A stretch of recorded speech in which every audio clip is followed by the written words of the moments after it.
दोस्तों, आज के समय में बहुत ऐसे लोग पाए जाते हैं जो बहुत ज्यादा बोलते हैं और वे लोग अपने आप को ज्यादा समझदार समझते हैं।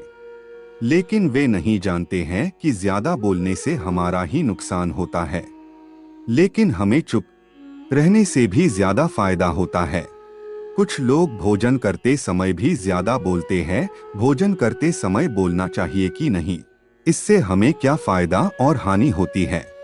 चलो जानते हैं एक कहानी के जरिए से। जानने के लिए कहानी में अंत तक बने रहिए।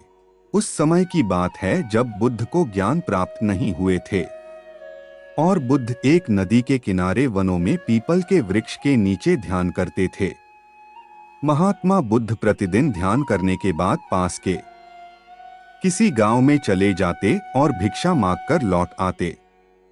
ऐसा प्रतिदिन करते थे, लेकिन कुछ दिनों बाद उन्होंने भिक्षा मांगने जाना बंद कर दिया, क्योंकि एक गांव के धनवान साहूकार की बेटी महात्मा बुद्ध के लिए रोज भोजन लाने लगी। महात्मा बुद्ध को वह बड़ी खुशी से भोजन कराती थी।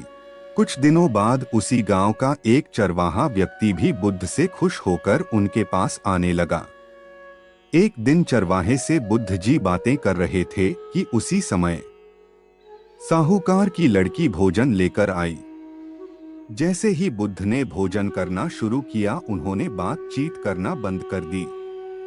लेकिन चरवाहे ने बोलना बंद नहीं किया, वह बोलता रहा और बुद्ध जितनी देर तक वे भोजन करते रहे बिल्कुल चुप रहे और वहां सन्नाटा छाया रहा। बुद्ध को देखकर चरवाहे को बहुत हैरानी हुई।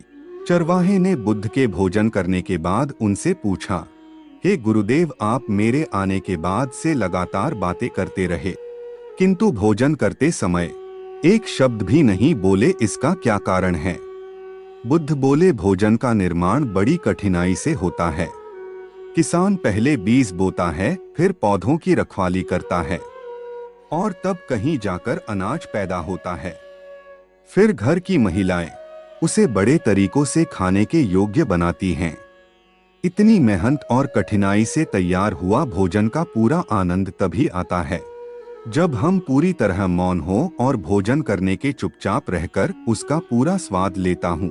शांति से किया गया भोजन न केवल शारीरिक भूख को मिटाया करता है, बल्कि मानसिक आनंद और सात्विक ऊर्जा भी देता है।